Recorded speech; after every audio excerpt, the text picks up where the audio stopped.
Therefore it says, wake up, sleeper. Get up from the dead. Christ will shine on you. So be careful to live your life wisely, not foolishly. Take advantage of every opportunity because these are evil times. Because of this, don't be ignorant, but understand the Lord's will. Saints of God, my eyes have seen the glory and the coming of the Lord. He's trampling out the vintage with the grapes of wrath of scorn. He hath loosed the faithful lightning of his terrible swift sword. His truth is marching on. I see him in the watchfires of 100 circling camps. They have builded him an altar in the evening doing dance. I can read his righteous sentence by the dim and flaring lamp. His day is marching on.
And right now, white people are really frightened. If you don't understand the destruction of Planned Parenthood offices, and you don't understand the wall that we're going to build on the southern border of the United States, you haven't read the book, The Birth Dearth by Ben Wattenberg. Ben Wattenberg was a brilliant Jewish man who was a member of the American Enterprise Institute. And he wrote a book, the first paragraph of which says, "The main problem confronting the United States today is there aren't enough white babies being born in this country." He was an advisor to presidents of the United States. He wrote the book in 1987. He says if we don't change this and change it rapidly, white people will lose their numerical majority in this country, and this will no longer be a white man's land. Now, I'm not misrepresenting this. I'm telling you almost exactly what he says. He says there are three things we can do to solve this. Number one, we could pay women to have babies, as they have been doing in Western European nations for years. Then he says, and these are his words, not mine, unfortunately, we would have to pay women of all colors to have babies, so we don't want to do that. He says the second thing we could do is increase the number of legal immigrants that are allowed into this country every year. Then once again, he says, unfortunately, the vast majority of those wanting to come to this country today are people of color, so we don't want to do that. The third thing, he says, and white women had better pay attention to this, 60% of the fetuses that are aborted every year are white. If we could keep that 60% alive, that would solve our birth dearth. Does that sound like racism to you?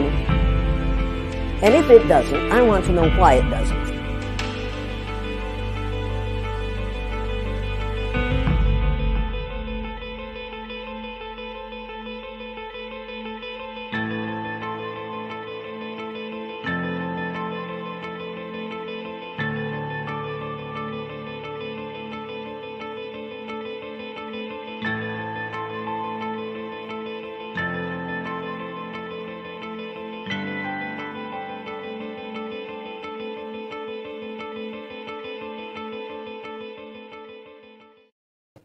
Hello, welcome to Conversation with Faith Leaders. My name is Brandon A.J. Davis.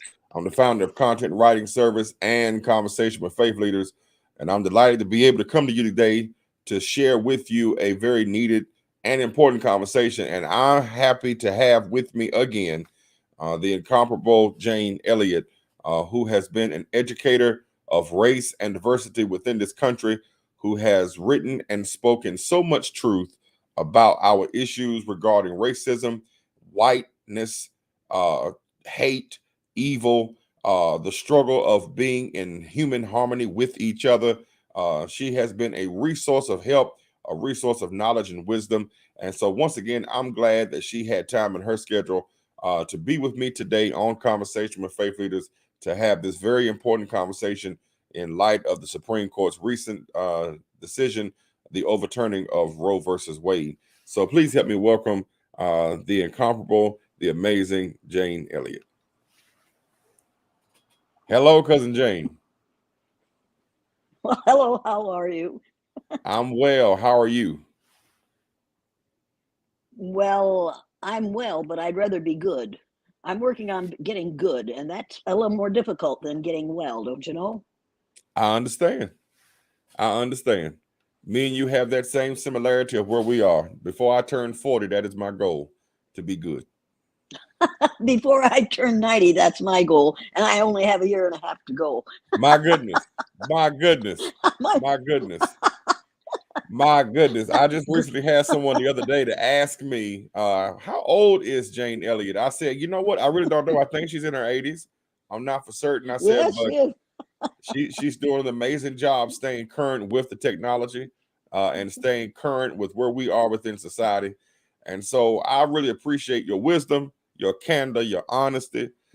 I'm really thankful that you took time out to be with me again today to have this Well, conversation. wait a minute, wait a minute. We got to work on the word wisdom because common sense in uncommon amounts is what the world calls wisdom. My. We have to remember that because there are a whole lot of people out there who have never been to a college, but who have more wisdom than I will ever have. There are a whole bunch of black and what we call black, and they aren't black, a whole bunch of melanemic and melanaceous and melanotic women, melanaceous and melanotic women, brown and black women who know more than I will ever know, but aren't allowed to talk about it because of, not because of the color of their skin, but because of the ignorance in this community, in this society about skin color. And that's an ignorance that now is self-imposed because the truth is out there. And if people don't go after it, then we have the right to call them ignorant. They aren't stupid, but they are ignorant. And that self-imposed ignorance. I'm sorry, go ahead. What were you going to say? No. You're teaching already, so I'm grateful. You're teaching already. Okay. Listen, this Yeah. is what I share with my community, with my friends, that I'm always excited to have this conversation with you because it's like being in the classroom. And so there's Okay, no objections here. then you have to, don't call me a teacher and don't say I'm teaching. I'm an educator. The word educator, I'm sure you've heard me say it before, comes from the root duc dus, which means lead, the prefix e, which means out, the suffix ate, which means the act of, and the suffix or, which means one who does. An educator is one who is engaged in the act of leading people out of ignorance. Teachers dispense facts and figures to get children ready for the end of term testing. That's not what I do. I lead people out of ignorance, and I don't care whether they learn math. They can use their computer to do the math, but they cannot use a computer to make them see other people as equally human beings, regardless of shape, size, color, gender, sexual orientation, or political beliefs. Yes, ma'am. There you have it, people. She's not a teacher; she's an educator, and we all need to mimic that reality of what she just said, educating people to come out of the path of ignorance. Let me go ahead and ask you this question. My grandmother taught me to be respectful and to always ask people how they're doing. So I want to know, since our last conversation last year, what have you been doing? What's been on your mind? What's been the emerging thoughts of where we are since we last talked? Well, right now, where I am is I am on the list of banned authors and speakers, along with Mark Twain and Doctorow and Alice Walker. I am on that list so that I haven't been working much because I am seen as dangerous to colleges and universities. So I've been Wow. thinking a lot. And yeah, that's a very, see, I'm very complimented to be on that list. I'm on that list with some of the most fantastic people that ever lived, that who really knew how to think and who really knew what the situation was. And those books have been taken off shelves in libraries, in schools all over the United States of America. People need to realize that because the next one they're going to take off those shelves is the Holy Bible. Wait a minute. Hold on. Okay, hold on. Let me bring myself back in. You're telling me that you are on a banned list of books and educators in colleges Yeah, and universities? right. I've been there since last probably January or February. I am on the list of banned speakers and authors.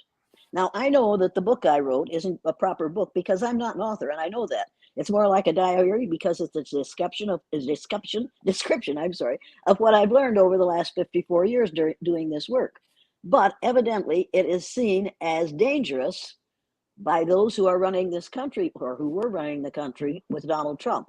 He got a real boost from the evangelicals, and now evangelicals are getting a boost from him. And we need to realize that this whole thing started with Dwight Eisenhower when the Knights of Columbus lobbied their congressmen to get the words under God inserted into the pledge. That was the beginning of where we are today, and people need to realize that. They need to realize that this isn't something that started with Trump.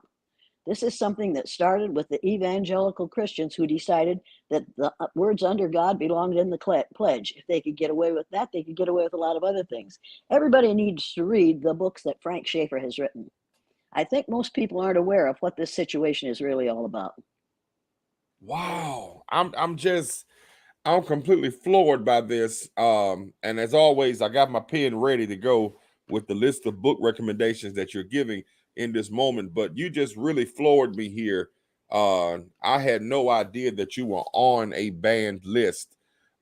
This is just, yeah, this is just, oh wow, this See, is just kind of, that gives you got that me gives like real this now. importance. Right. Well, that gives real importance to what I'm saying. What I'm Yes, saying must ma'am. be terrifying to the people who don't want it known that there's only one race. We're all members of it. We all belong to the same race. You and I are 30th to 50th cousins because both our ancient ancestors came from a country in Africa. And every person who's listening to this, if there are any still listening, I suspect that a lot of them have gone someplace to pray that I die before dawn. No, ma'am. But if No, we would ma'am. Not if on we would this all broadcast. Oh, I hope not. But if we would all trace our DNA back as far as we could, every single person on the face of the earth would find that a percentage of their DNA came from a country in Africa. We are all 30th to 50th cousins. It's time to get over this nonsense called race. The word race, meaning a distinct group of people, came out of France in 1580. That's only 440 years ago. That's how long we have been talking about people as belonging to different races. We don't belong to different races. We are all members of the same race. And the words black and white came out of the Spanish Inquisition. You knew that. Torquemada went around the country killing people, trying to convert them to Catholicism. He had to decide who to convert because he realized after he killed a bunch of them that he had killed a bunch of Christians. Then he knew that you can't tell what a person's religion is by looking at them. So he had to find a way to decide who deserved to die. And he set it upon skin color. Light colored people were called white, dark colored people were called black. Now, you look up those words in the dictionary. White is the color of purity and goodness, and black is the color of savagery and evil. How the hell long are we going to continue to use words that keep us on the edges of that crevasse that they started during the Spanish Inquisition? It's extremely difficult for white people to communicate with those whom they see as savage and evil, and extremely difficult for those who are considered savage and evil to act in any other way other than savage and evil. So if a person of color does something great, we say, well, that's pretty good for a black man. And I say, what are you talking about? What do you mean? That's pretty good for a black man. That's a fantastic accomplishment for a human being. Yes, But no, ma'am. we have decided that if you are white, you're all right. If you're black, you got to stand back. You know that, and I know that. And it was getting better. And I thought maybe things were going to be better after Barack Obama was elected. What I did was what I have done for 54 years. I overestimated the Christianity of my peers, and I underestimated their envy. So I wasn't ready for the anger that came out and that was visited upon me and my children and my parents and my relatives in that little town in which my great grandfather was one of the first settlers, because I have said it's all right not to be white. And I didn't realize what an ugly statement that was for people who base their entire self image on the amount of a chemical in their skin. This makes no sense. This isn't racism. This is ignorance. And we need to get over it. You know, just last week I had a chance to talk with Mark Charles. He, along with Suchan Ra, wrote the book "Unsettling Truths," talking about the doctrine of discovery. And he and I shared a great conversation. And some of what you just got finished sharing is part of the conversation that he was sharing with us. Is that, you know, the issue at hand has a lot to do with Christianity. And one of the things that I've been Absolutely. pondering is that the Christianity that is being espoused today by Republicans and Democrats and those who are of the right wing, left wing, whatever movement, this does not reflect the kind of Christianity I was taught and raised in my little small country church in Wausau, North Carolina. The kind of Christianity that we're seeing today is a overly hyped, overly uh,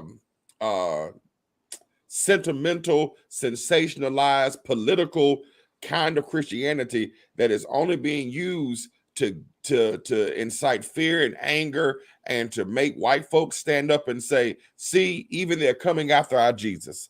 They're coming after our Bible.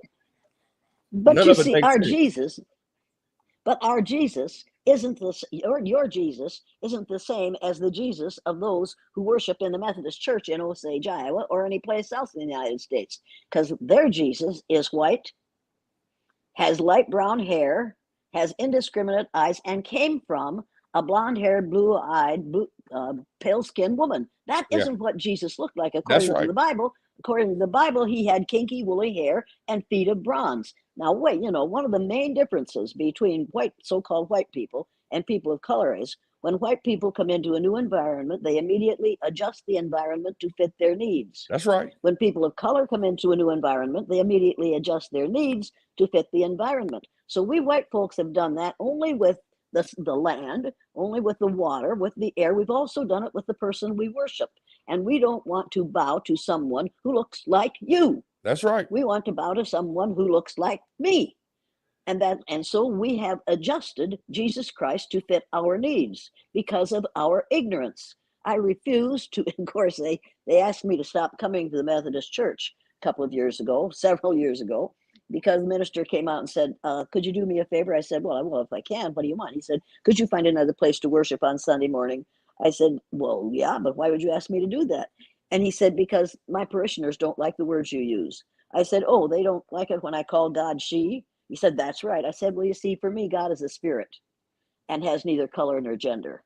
So the word I use to describe God is a word that says God could either be, because God created all of us. He didn't, and he created women first. I hate to say that, but if God had created men first, there would have been nobody else. That would have been the only man created. So when you tell that to people, it's like, what is she talking about? Men immediately cross their legs, grab their crotches, and run for shelter, because this is not what they are used to hearing.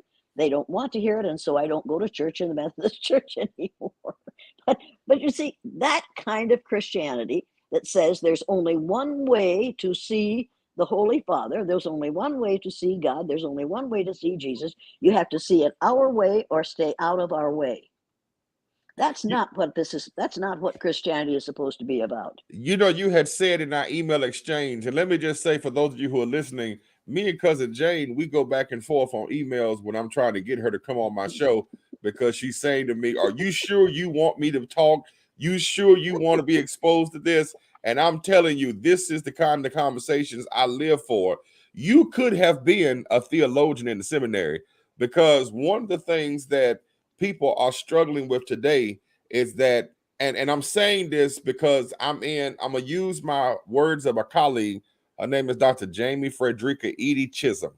Dr. Jamie said, she said to me that we need to start reading more books about process theology, because some of the things that we have been taught and read in the past, we are holding on to it as absolute truth, when Right. there's a possibility that some of what we've been believing could be wrong, and that there are other methods and other ways to better understand some of the things that we've been teaching and thinking. And so she recommended a book to me about how this man found a closer relationship with God in his Christian walk through Buddhism. And so I've been trying to investigate process theology. And one of the things I hate personally is when people make statements of absolute fact. The Jesus that we see, that I grew up seeing, the church I currently pastor, one of my members asked me on Sunday, Reverend, why is the picture of Jesus in the choir stand? Why are the curtains drawn over it? I said, well, I was told when I got here that it's a white Jesus. And after some time, the members of the church felt that's not right. And so they covered it up. And so they said, well, can we fix it? I said, the only way to fix it is to paint in his true color. We get an artist in here with some brown paint and paint him the color he's supposed to be. I said, but until then, it'll just remain covered. But I grew up in a church where my great grandmother contributed money for this rug that was made of a white Jesus.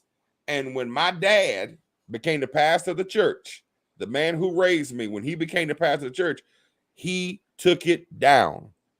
And I'm here to tell you that started a riot in my little country church because no one saw white Jesus. They just saw Jesus. And in their minds, they believe this is what Jesus looks like. But I don't want to get into all of that. I want to say you are absolutely on the right path with me in terms of what I've been talking about and what I've been discussing with friends and colleagues. You could have been a theologian. I don't know why you don't think you could have, but you really could have been a theologian. You really could have. Let me ask you this question. Would have been Go ahead. It would have been a very small church. It would have been a very small church if I had been a pastor. What I know to be true, you would have had a very large congregation.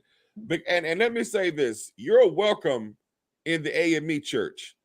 I know bishops, I know pastors who have all shared with me how they appreciate what you have been saying and what you have been educating people to understand as truth about our society. So if there's an AME church wherever you are, I know for a fact that you will be welcomed.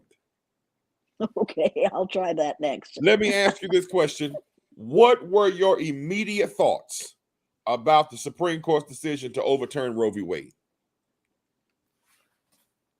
Number one, we've got to stop calling that the United States Supreme Court, because what those people are thinking of has nothing to do with being supreme. We've got to start calling it the United States Sperm Court, because that's the only thing they think about, is how can we increase the number of white babies in the United States of America. I refuse to call it the Supreme Court. It is no longer supreme. The things that they're saying are saying that we are going to lose our freedoms that we worked hard to gain over the last 50 years. We are going to lose them to 4 people who say they are Christian, and they are going to insist that we all behave according to their Christianity. I resent that greatly. We're supposed to have separation of church and state in this country. They have destroyed that separation.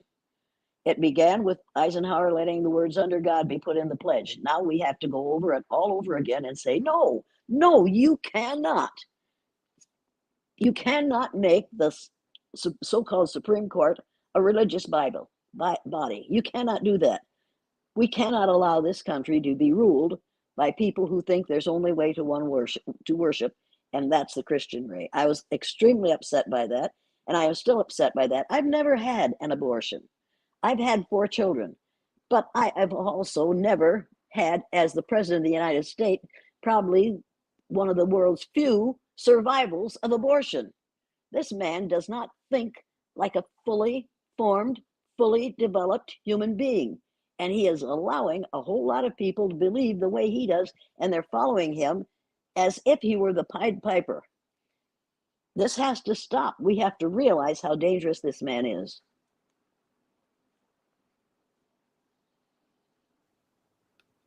Sorry that there was a little bit of trouble there. I agree exactly what you're saying. One of the things that I think that is so dangerous about this whole decision is that we have taken our Christian beliefs that are not really Christian, and have muddled the rights of human beings. And it is such a dangerous thing. Well, if you believe in the golden rule, then you can't be on the Supreme Court today, on the Supreme Court, because they would not do unto others what they are doing unto us right now. They would not want that done to themselves. And that's one of the major fears of the Proud Boys, the QAnons, the 3%ers, the KKK, the Oath Keepers. They're all scared to death that as white people become a smaller and smaller number, then we are becoming a numerical minority in this country. And as we become a numerical minority, those males, those pale, stale males, are scared to death that they are going to be treated by people of color the way they have treated people of color. So they are going to use what power they have now to increase the number of white babies in this country. And it's easy to decrease the number of black babies. All you have to do is have a woman deliver a baby of color in the local hospital, and the chances are pretty good that that child won't live through the delivery. You know that, and I know that. If they live through the delivery and they manage to graduate from high school, then we can put them in the military. If that doesn't work, before we put them in the military, if we don't get them into the military, we'll get them into a maximum security prison.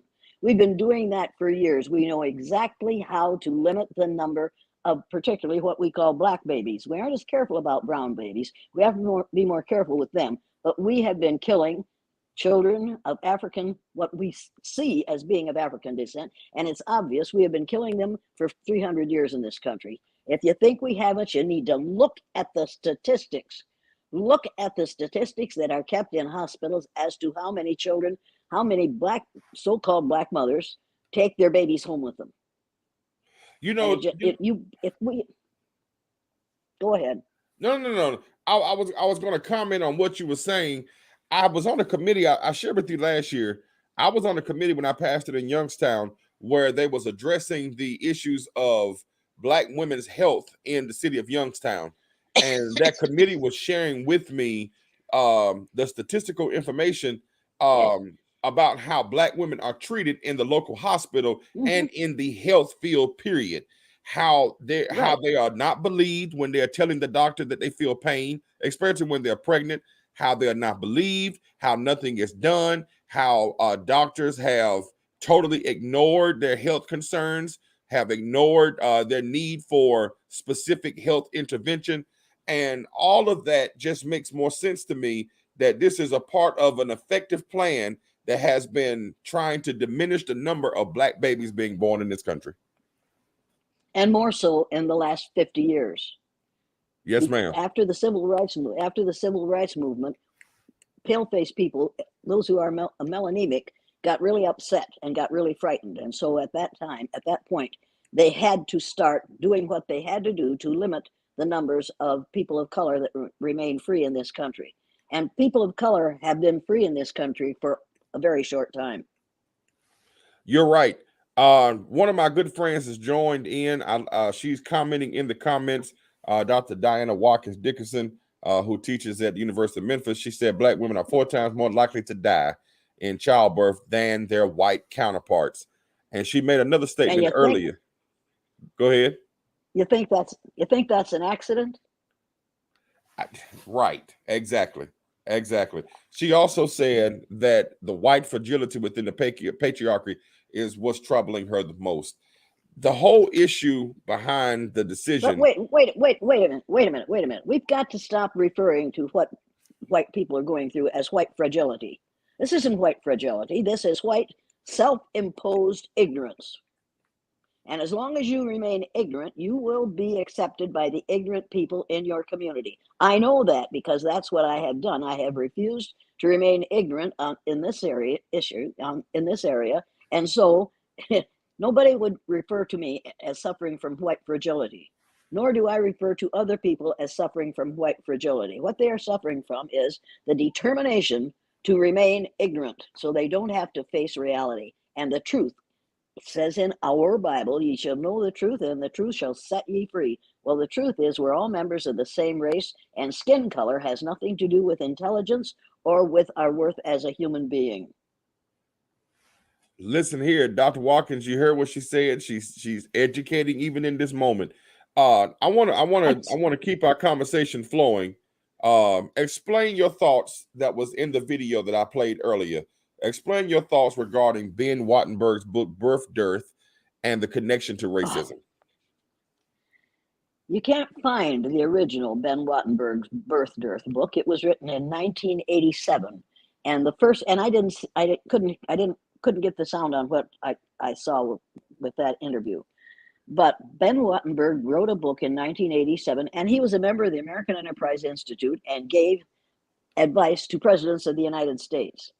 In the first paragraph of that book, the first book that he wrote in 1987, it said, the main problem suggests affected the United States today is there are not enough white babies being born in this country. If we don't change this and change it quickly, white people will become a numerical minority in this country, and this will no longer be a white man's land. Hello, are you still there? I'm right here.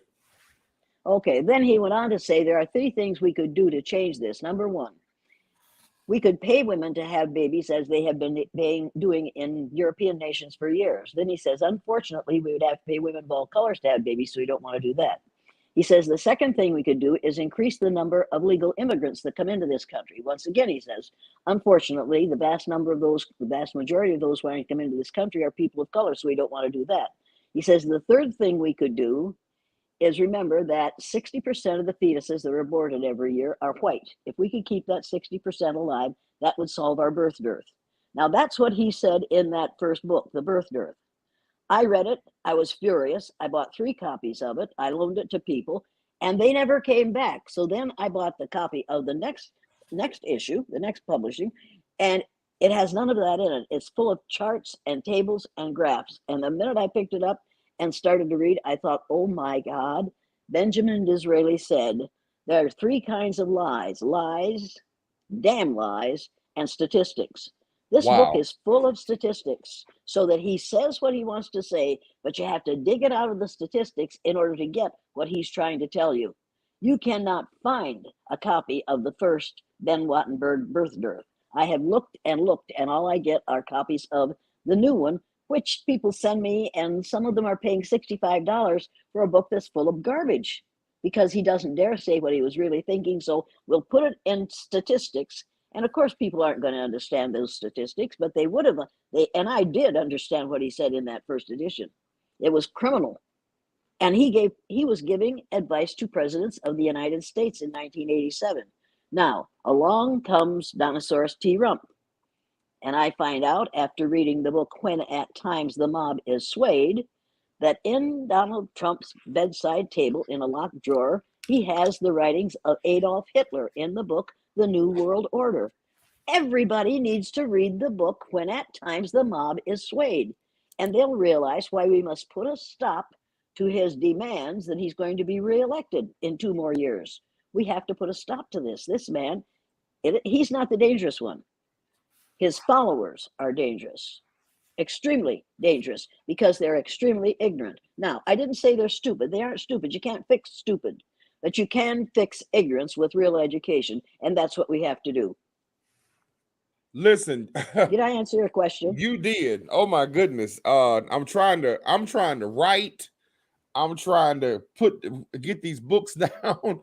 I'm trying to take notes here. I'm going to take a quick second to highlight one of our sponsors. We're going to come back with Jane Elliot. Guys, ladies and gentlemen, don't go nowhere.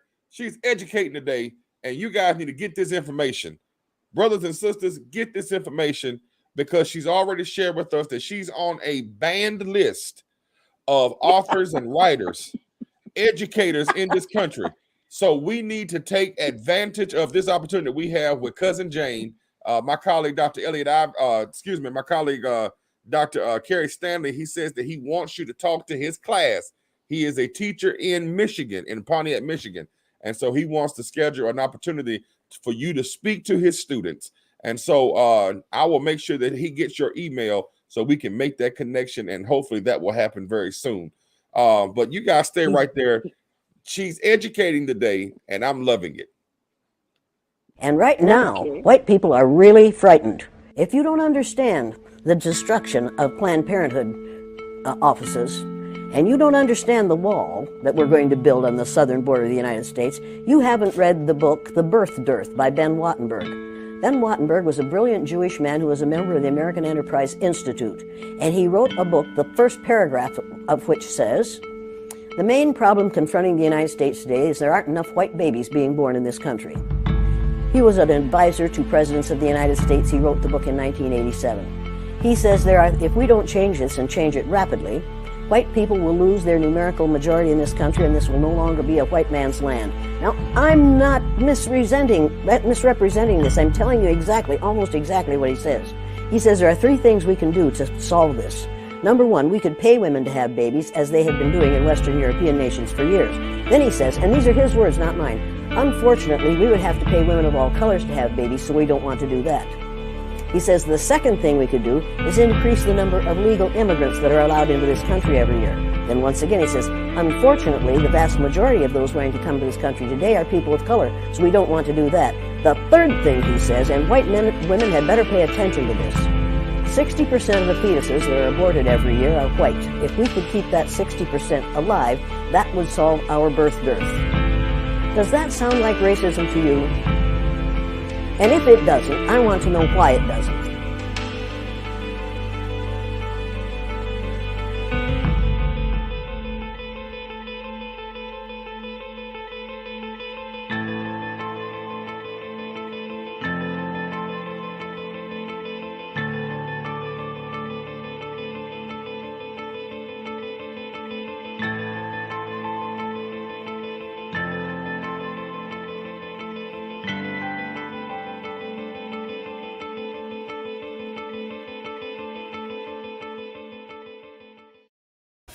Welcome back to Conversation with Faith Leaders. I have with me cousin Jane, and she is educating today. Now, did you get a chance to hear the sound in this video that I replayed?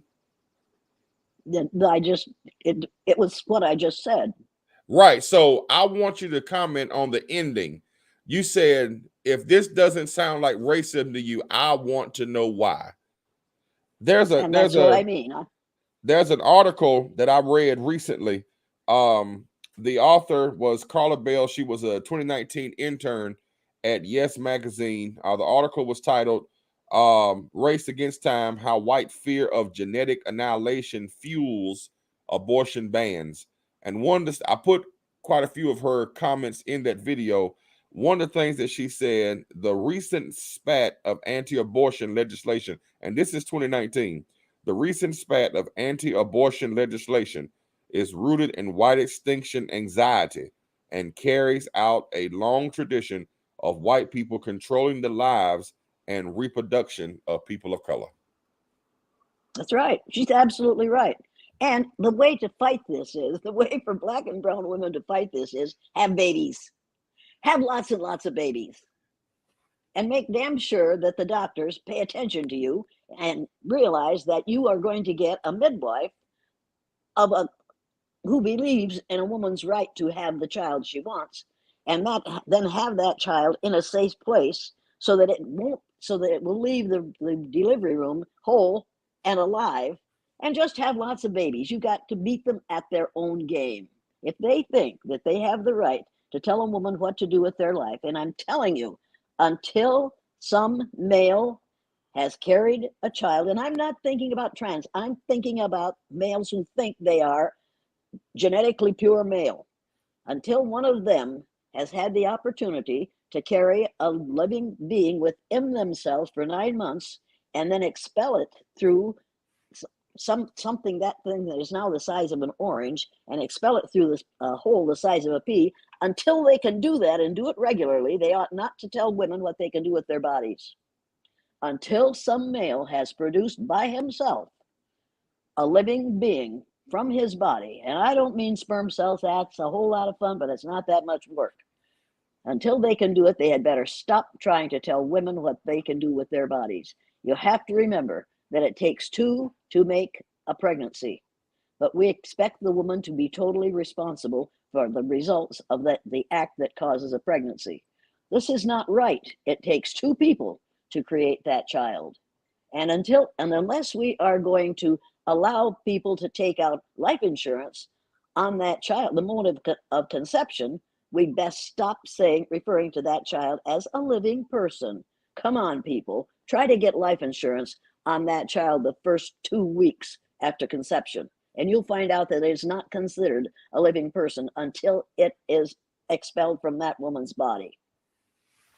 You know the biggest issue that I have, and I'm choosing my words carefully. One of the biggest issues that I have with this whole abortion conversation is that in one breath they're saying I'm pro-life, but in another breath you won't lift a finger to create any kind of gun legislation that will stop the mass killings of people and children in this country.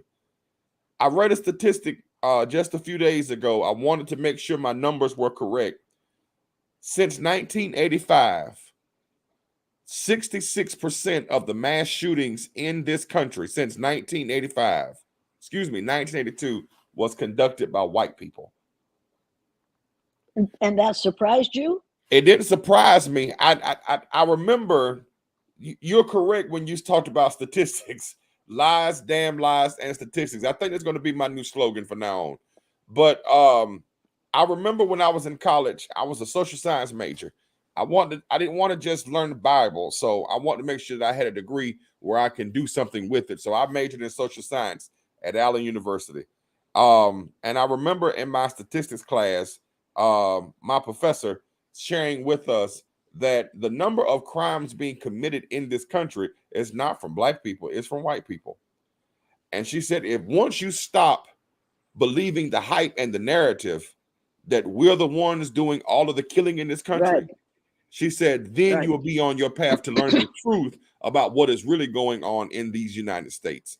And so I wanted to go back and read. I wanted to make sure that I was reading the right information. 66% of the mass killings in this country were conducted by white people since 1982. And my issue is you celebrate, abortion and stopping folks from getting abortion. You're not, Reverend Terry Anderson, I just spoke to his secretary yesterday. I'm finally going to get him to come on my show. He made a very unpopular statement in a Sunday morning sermon. He said, black people need to stop getting into all of these fights until you learn the truth of what's really going on. He said the issue of abortion in this country has nothing to do with us. It is about white people being afraid that white women aren't having enough white babies because they know that they will be the minority very, very soon. I read one statistic say by 2050, white people will be the minority in this country. I read another statistic that said by 2024, white people will be the minority in the United States. And I know for a fact that scares white people. It scares white people. But what's really irritating about that is we will cite those statistics over and over and over, but we'll forget the statistics that say white people defined as white on this earth represents only from 15 to 18% of the population of the earth. That means that since men are less than half the people of the earth are male, that means that between 7 and 9% of the population of the earth, of the human population of the earth, are white males. Now tell me why they have the right to rule the situation. That's the question we've been at. That's the question I've been asking myself these 37 years I've been alive, is what makes white people feel so comfortable that they are in control and that they have to be in control, even when we're not even trying to be in your area, live in your neighborhoods. We're not trying to take your jobs.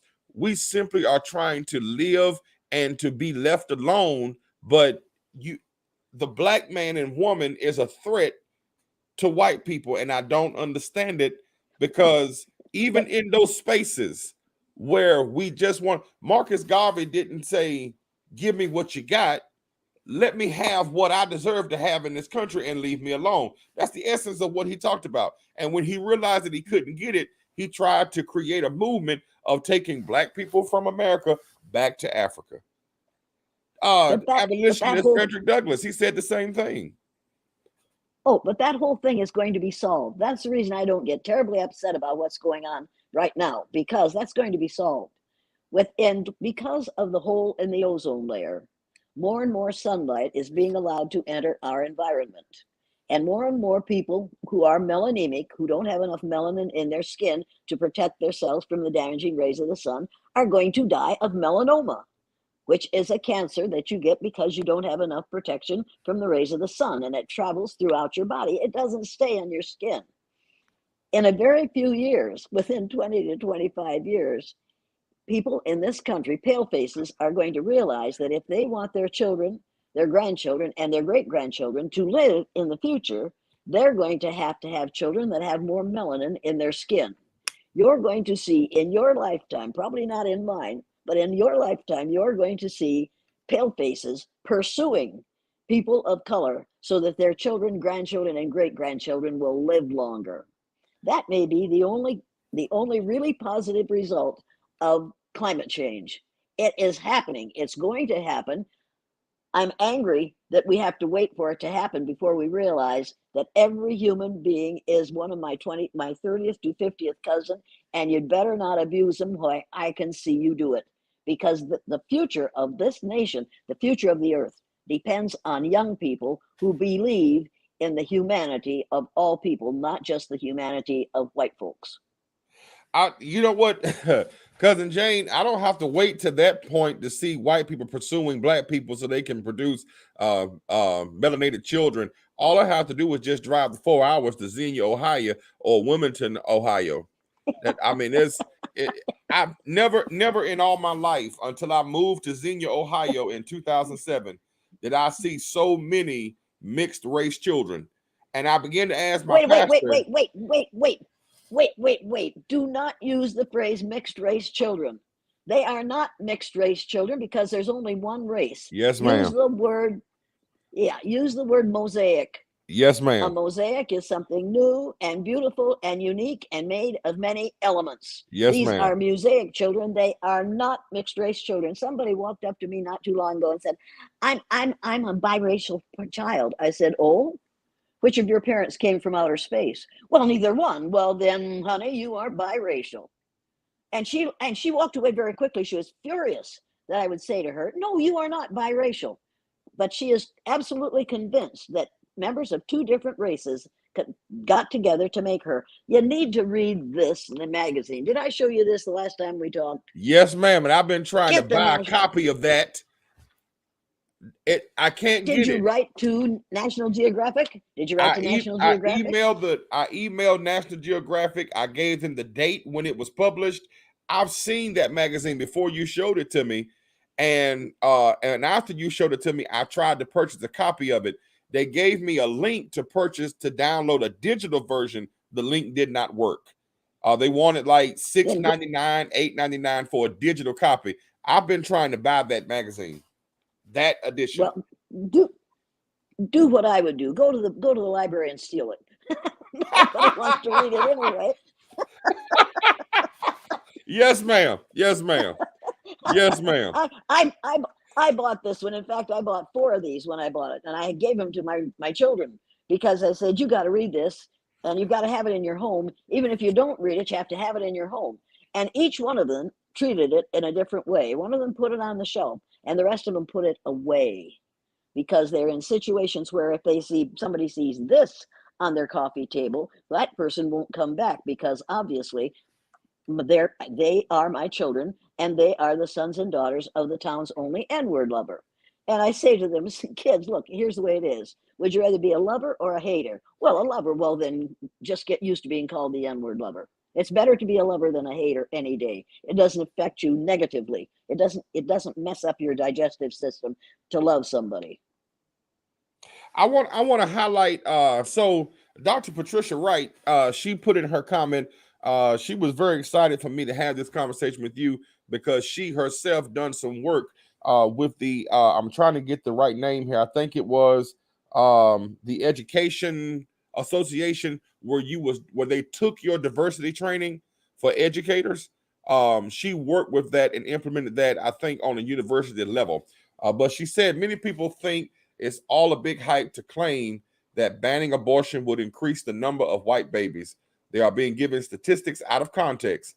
Thus, they believe that Yeah. banning abortion would actually save more black and brown babies. Her question: how do we help people understand what is still happening, even in these days of medical advances, to endanger live birth rates among black and brown women? We have always known, people in the medical profession have always known how to limit the number of brown and black babies that are born in this country. We know exactly how to do that, and they have been very good at doing it. If they hadn't been doing it for so long, we would have become a numerical minority in this country a long time ago. What people are forgetting is the first thing we have to stop teaching in the schools is Columbus discovered America. Columbus didn't discover America. People from Africa, brilliant people from Africa, populated this and every landmass on the earth between 20,000 and 10,000 years before Columbus was born. Those people that we call Indians in this country are people whose ancestors came from Africa, as are we all. We've got to realize that we know how to limit the number of people of color. In the case of the ones that we found when we got here, we killed them off, and the ones we didn't kill off, we put on reservations. People are celebrating June 16th now because that's when the first blacks came to this country as slaves. That's not when the first blacks came to this country. We've got to start, when we are teaching Black history, we've got to teach true Black history, and that means we've got to encourage insist that students read the book, Nile Valley Contributions to Civilization. And one of the things they'll find out, if they just read that book, and they'll find out so many more things that'll scare them to death, is that 4,000 years before the birth of Jesus Christ, people in the Nile Valley in Egypt were doing cataract surgery with metal instruments. That was 6,000 years ago. Imagine, if you can, the skill, the intelligence, the brilliance that we have missed using because we refuse to admit that there could be such a thing in anybody whose skin is any darker than mine. Do we realize what racism has cost us in this country? I don't think we do. I think we have no idea how far we could have progressed if we had been treating people fairly instead of the way we have been taught to treat them, as though those who are of a different color group are less human. They aren't. They were here first, and they will be here last. And you white folks need to know that your days are numbered. And it's not because of the great numbers of people of color that are being born. It's because you don't have enough melanin in your skin to keep you alive during this climate change. And it's only going to get worse instead of better. Did I answer your question? Yes, you did. Yes, you did. I want to ask you this question. I want to ask this question. What are your thoughts about the January 6th congressional hearings? And is this a false parade of justice? Because no, I it's not honestly a false don't parade think of justice. No, I don't think it's anything not. is going to happen. It's not a false parade of justice. Oh yeah, I think it is. I think they are going to bring up enough dirt out of that fool's background and out of the things that he's saying right now that sensible members of the Democratic Party and sensible members of what has become the Republican Party are going to stand up and say, we cannot tolerate this kind of behavior in what we call the leader of the Western world. No, things are going to happen. It's going to take a while, but they are going to find him guilty, and I'll be very surprised if they don't send him into some kind of prison. He has to, because he has committed crimes that are obviously crimes, and that are what he has been doing is against the law. Wow. So you actually think that there's a possibility that Donald Trump could be found guilty of the insurrection? If he isn't found guilty, we don't have justice in this country. If he isn't found guilty, that says to all of us, there is no justice in this country, and it's all right to lie through the day. Now, that's not what we need. That's not what we want our children to learn in school. And maybe as a result of listening to all the ugly things he has done and the people who are backing him, maybe we'll realize that we'd better start telling the truth. We better start telling that Columbus didn't discover America, and all the things, the wonderful things that were done in this country and across the earth were not done by white males. We better start telling the truth in social studies. It's time to stop teaching anti-social studies. I would advise everybody who is listening to this to read Beyond Racism by Whitney Young. It's a book that he wrote, I think, in the 50s, and it is full of information. And then you have to read the book, This Nonviolent Stuff Will Get You Killed. Have you read it? No, ma'am, but I'm writing it down. Oh, get the book, This Nonviolent Stuff Will Get You Killed, because we have already been led to believe that people of color, particularly African Americans, are timid and shy and are willing to go along to get along. You read that book and you'll realize that most people of color in rural situations, and many of them in urban situations, have a shotgun in the corner, which is what keeps them from getting killed when the Proud Boys come to town. You have to read the book. It is just remarkable. I read it and I laughed, and then I thought, oh, that ruins my whole picture of the timid, yes, boss, black male, and the timid, you listen to your teachers, black female. This black grandmother who's sitting there, and they say to her, how do you protect yourself? And she turns and looks at the corner, and there's a shotgun. She says, that's what keeps me alive, because they know I've got it. You think that people of color don't go armed. Many of them do because they want to stay alive. It's just everybody needs to read that book. And if you read that book and the Whitney Young book at the same week, you're going to create a revolution. It's remarkable what we haven't learned about people of color. So I want to make sure I got the books here, because Reverend Chris Stewart said, please post the books later. When at times the mob is swayed. Yes. Okay. And then you said Beyond Racism by Whitney Young. Yes. And This Nonviolent Stuff Will Get You Killed. Yes. All right. It's just Charlie Cobb wrote this. Charlie Cobb wrote This Nonviolent Stuff Will Get You Killed. And I did an interview with him and a couple of other people. And I listened to that man, and he was very, very busy during the civil rights movement. And I listened to his description of what the kinds of things they had to do to survive during the civil rights movement. And I have never in my life heard anything more remarkable or more. He wasn't bragging. He was simply saying, this is the way it was, and this is the way it will have to be if we're going to change this situation. He's a total realist, but he's a realist who sees the humor in some of this nonsense. For us to think that straightening your hair will make you a better person because you look more like a white folks, I've got news for you people. There's a reason. There's a reason for that hair, and the reason is because your ancestors are from Africa. Mine are too, but I can't get curl in this hair because the whole thing is just so ridiculous and so unreal. And we're teaching it in the schools on a daily basis. People who haven't read the book, The Color of Man, need to get it and read it. I thought it was just a book just to stay. No, that's a legal concept. The Color of Man is taught in law schools. Everybody has to read the book, The Color of Man. There are things in there that I could go over and get it and just read one paragraph out of one page of that book, and it will blow you away. If you realized that we wouldn't have segregation in this country, in town, in the states, in the country, if it hadn't been for people writing legislation that made it happen. Those things don't happen accidentally. It is written into the legislation in order to keep people in their place. And we decide who up their place is by how we feel about how they look. Not about how they look, but how ignorant we are about how they look. We write legislation based on ignorance. Tell me why that makes sense. That's part of the comment that I want to speak with Reverend Terry Anderson when I get a chance to speak with him, hopefully soon. That's something that he said in his sermon from May 29th. The title of his sermon was When God No Longer Hears Thoughts and Prayers.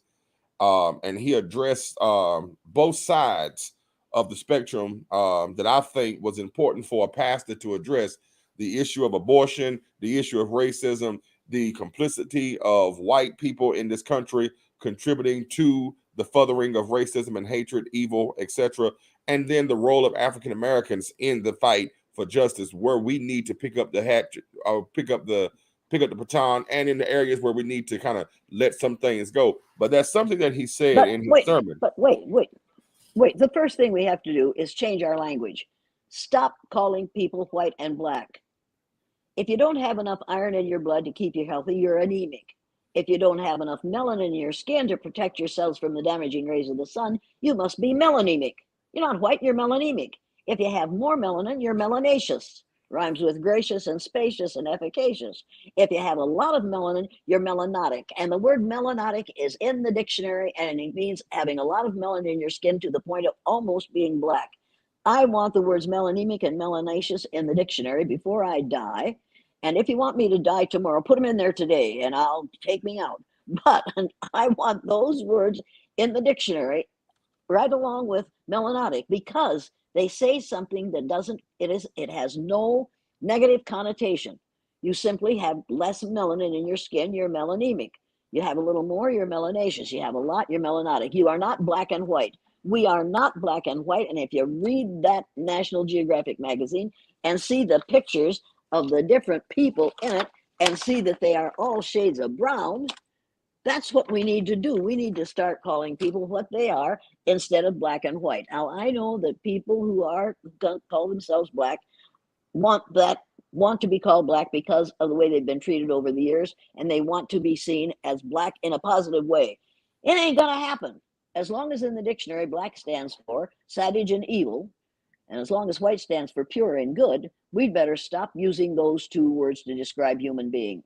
I'm sorry I interrupted you. Go on. No, you're fine, because that's one of the things that I do in my own personal journey is understanding and unlearning some of the things that we've been doing in life. And words are so important. There are enough words in the English language to convey meaning if we're willing to listen. I truly believe that. So no, you didn't interrupt me. You're educating me, because we need to start using the correct terminology. And if we do it in context and in teaching moments, you can help people come out of this path of ignorance. Before we go, I want to highlight Dr. Patricia Wright. She made a comment, and so I want you to respond to this. I'm waiting for it to pop up on my bigger screen here so I can see it. I admire Jane Elliot tremendously. However, I think her advice to women of color have lots of babies is too simplistic. Right now, we are fighting to keep our babies alive, to feed them. Where's the formula? And to keep them from being shot in the streets, in schools, and in supermarkets. Don't we need to articulate and support more comprehensive strategies that speak to life and the equity/quality of life? So I want you to respond to that. Wait a minute. One of those strategies is get rid of the guns.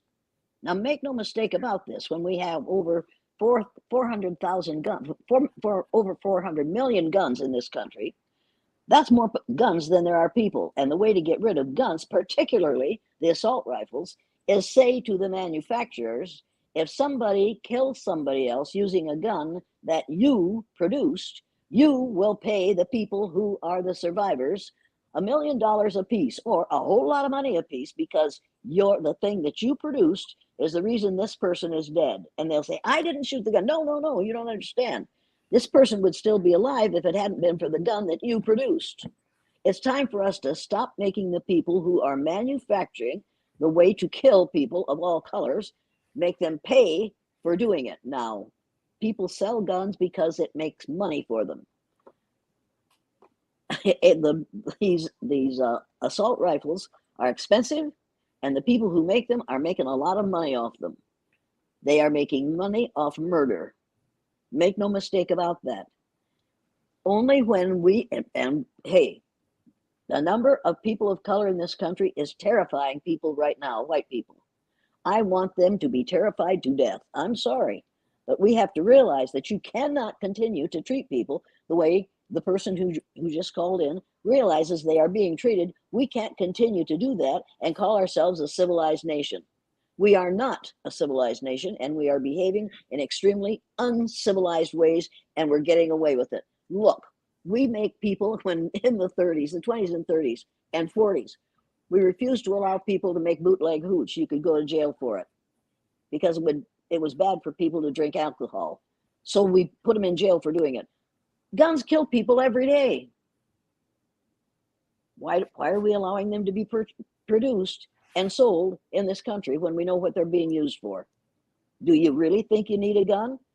Unless you think that your neighbor, who is a different color than you are, is going to come after you if you don't have one. We don't need a gun. If we were really Christian, we wouldn't need guns. You know what, Dr. Wright, I hope that answers your question. The conversation on guns, I must admit, is I teeter-tot on the subject because I come from a place where I teeter-tot on the subject. I like guns. I know I'm not a murderer. I'm not someone who's going to go out and kill people. I'm not interested in going out and kill people. I use guns for the intended purpose that I was taught to use them, to hunt, target practice. It was something that me and my grandfather bonded over. But you are absolutely correct. This country has been backwards in its thinking, in that you're right. At one point in time during Prohibition, we banned the sale and the use of alcohol.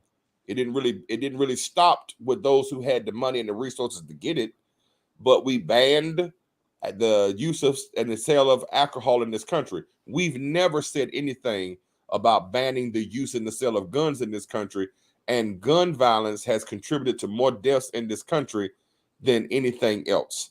And I just don't understand. My father and my brother were gun owners. My brothers were until they were gone. And my brothers are still living, are gun owners. They love their guns, but they don't have assault rifles. I don't either.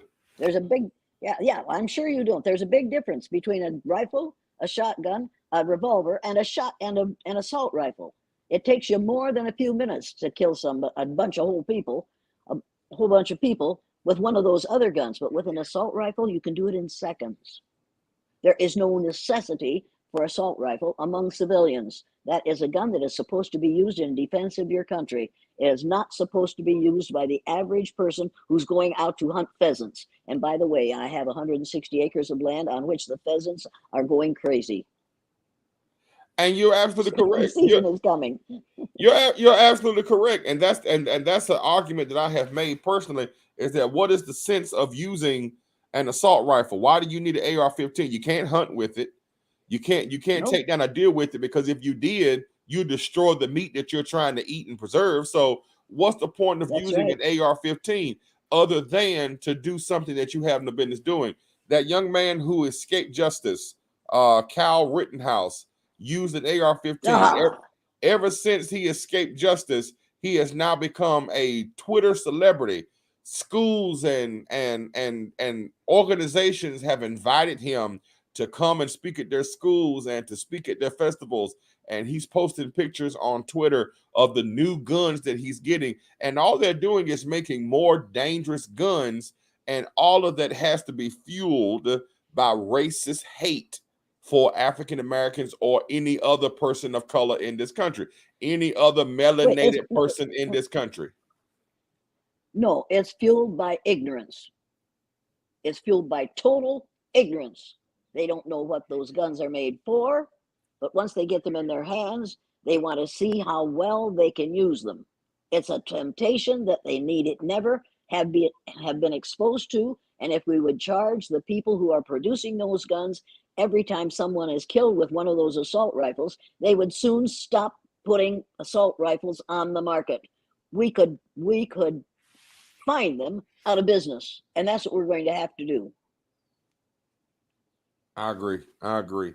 Cousin Jane, I want to thank you for taking time out of your schedule to be with me today, to have this conversation.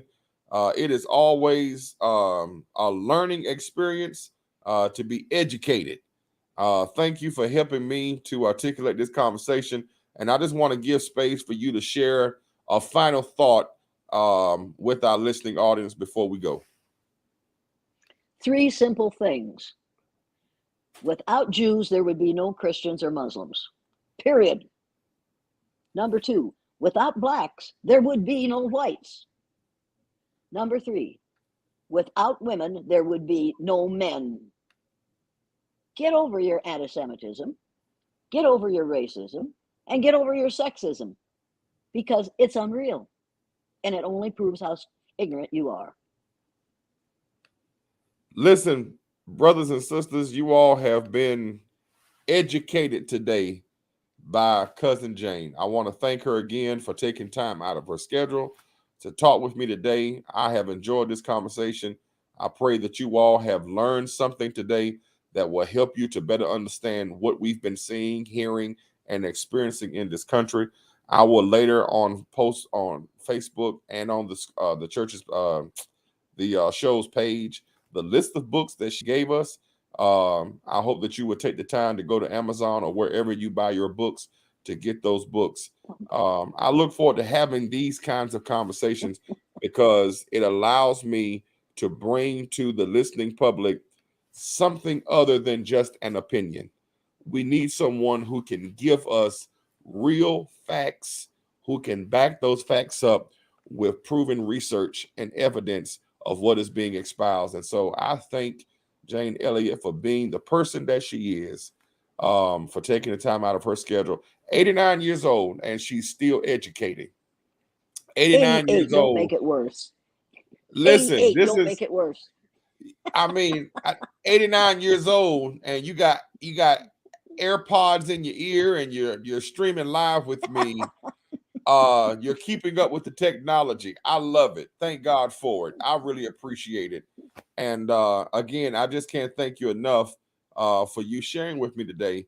And I will be in touch with you again to continue. I want to continue to build this dialogue so that we can continue to put this kind of real talk in front of people, especially those who are listening. They can benefit and share from it because the only way out of ignorance is through the truth. And so I really appreciate you. That's right. That's right. All right, my friends, this has been Conversation with Faith Leaders. My name is Brandon A.J. Davis, founder of Content Writing Service and Conversation with Faith Leaders. And I look forward to being with you next time.